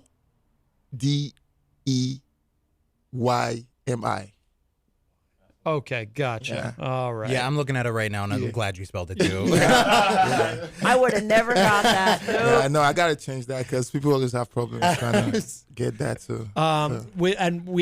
Let's grab this call and then we'll talk to Preacher Mafioso. Hi, welcome to Matt Connarton Unleashed. Who's this? This is DJ Lady Stace, also known as Stacey Lawton, down here in Nashua. Hey, how are you, my friend? I'm doing pretty good. I wanted to call in because Monday seems to be, other than when I hang out with you guys on Fridays, Monday seems to be the lit show. And great discussion, great dialogue. They're all lit shows. And not to mention, exactly, well, Matt Connarton's just lit, you know what I'm saying? Mine. But,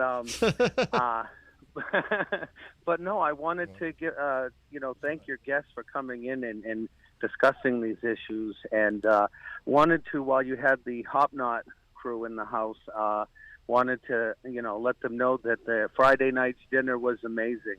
Nice. The pretzel that I got was the Italian with mozzarella and pretzel. pepperoni. Mm-hmm. And, that's my favorite.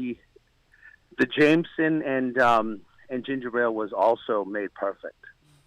Of course. I hear they have a good bartender Don't over make there. his head any. Yeah. I heard they have a really, and especially the second shift one. But Biased opinions from both sides. Now, is it Democrat? Does he like to wear a mask? And they knew me by name this time. When I went in, the guy says, "Are you DJ Lady Stace? You've been on the show." Unforgettable. I'm like, "Yes, That's I what have you been." are.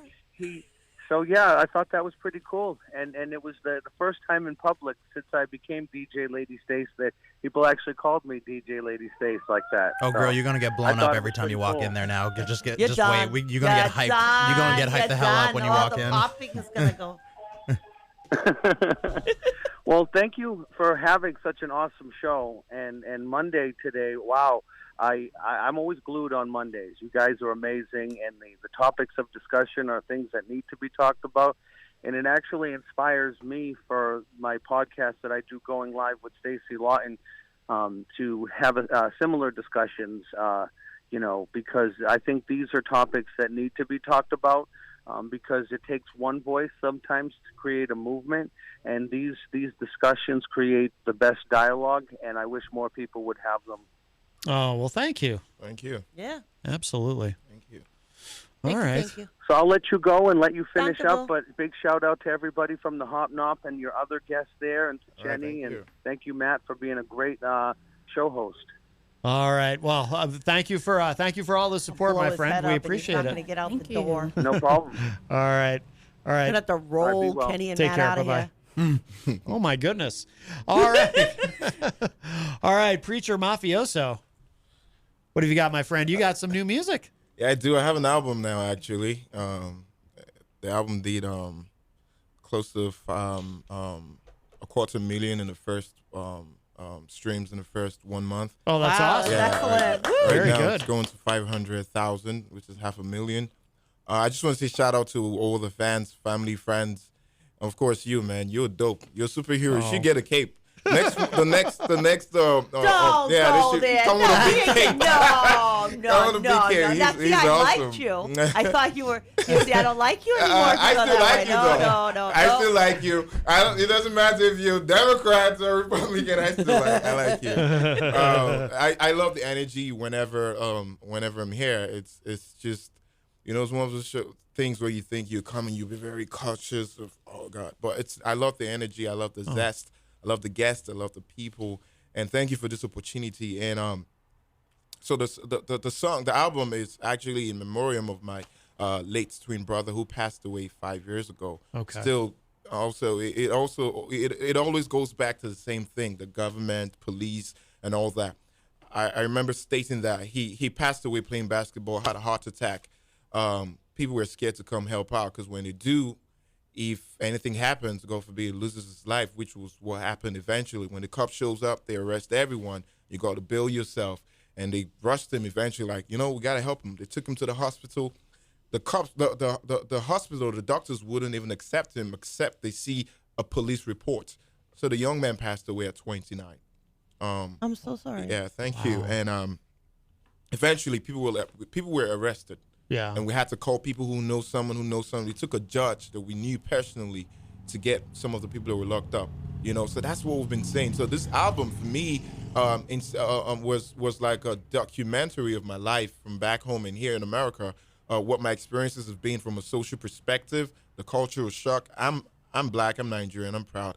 I happen to my wife is white, which is like an interracial marriage. I have biracial kids. So I'm on both sides of the aisle to an extent. Yeah. Being I work out with my wife sometimes. We go out and I see the reaction when it's both of us. I see the reaction when it's just me, and I see so it's different. Yeah. And we have kids now who are both. And sometimes when people say Obama is the first black president, they forget his mother was white. Right. You right. understand? I'm like, so it doesn't matter. You get. So now, God forbid, an article I was seeing, a guy who has a biracial kids who are very white, lives in a neighborhood where he has to walk with his kids to feel safe. Yeah.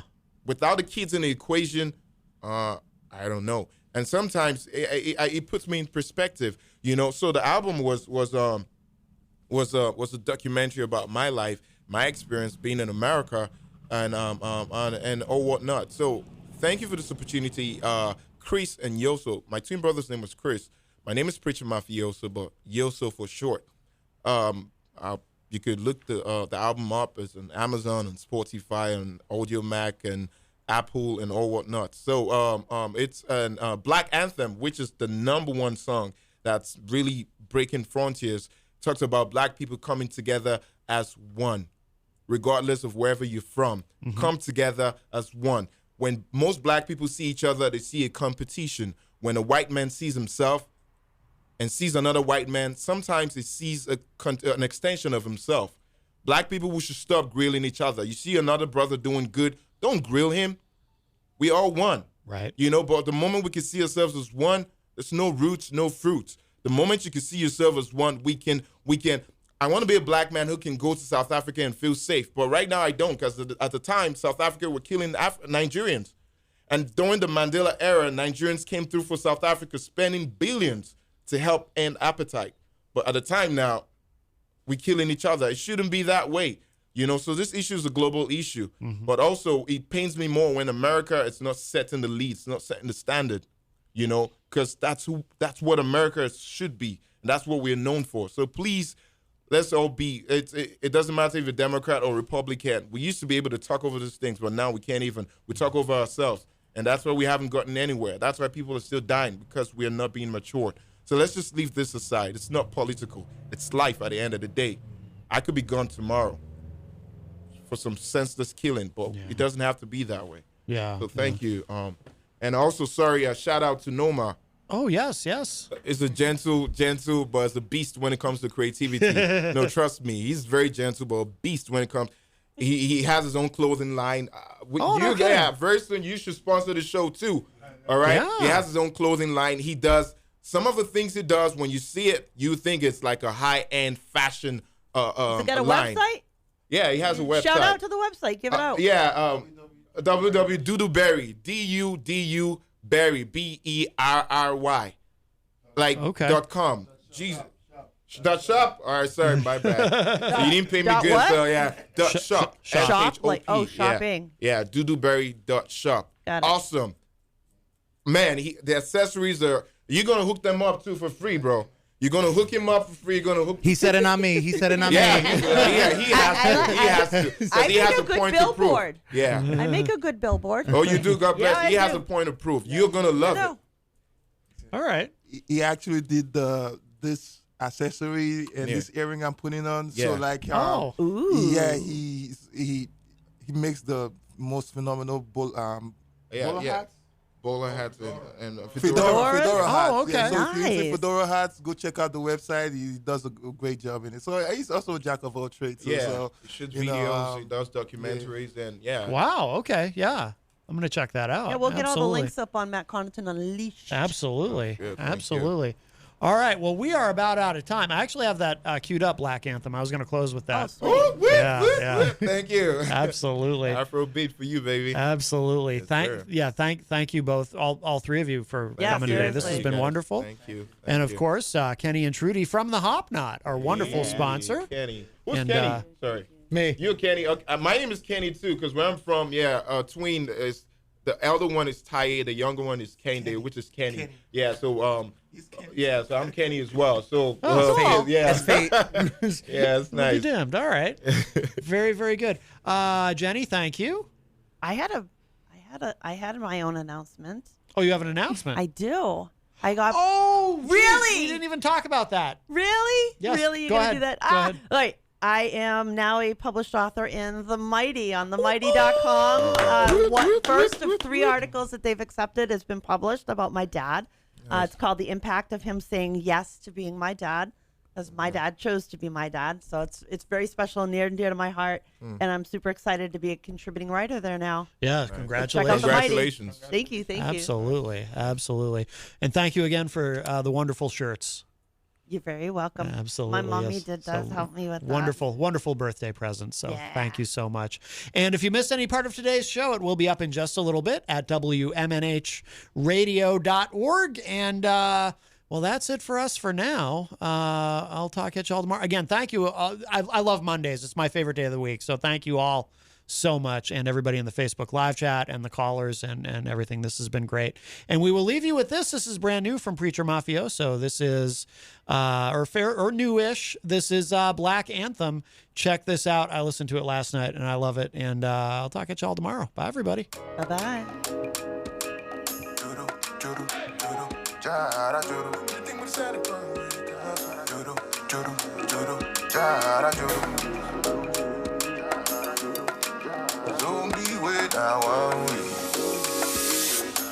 Listen. Gone are the days we didn't ever say. Brown skin people, we a tribe, we a race. Could be different bloodline, but still can relate. No roots, no fruits, power to the youth. I know enough strength, imagine if it could. Stand as a race from the virgin truth. I didn't need to take my life, but you were right to give my life. Oh, blood and man. Nobody didn't want to start going with it, cause fight. Behind the confrontation, there's a guns out. Like it's the rhythm of my red out. I'm singing better, singing dope. And I'll be sunlight black in your skin. Listen, brother, man, I job won't be ready. So just tell me how we go. Be would you hurt me, brother? Would you love me steady? So how you gon' snooze? Rock the boat. How you gon' fade out? How you gon' smooth out? How you gon' fade out? She's them a ring so we can't fit defeat them. I lose when we look through them shit then. I lose if we life, we are wisdom. Yes, in the yes, them a she can lead them.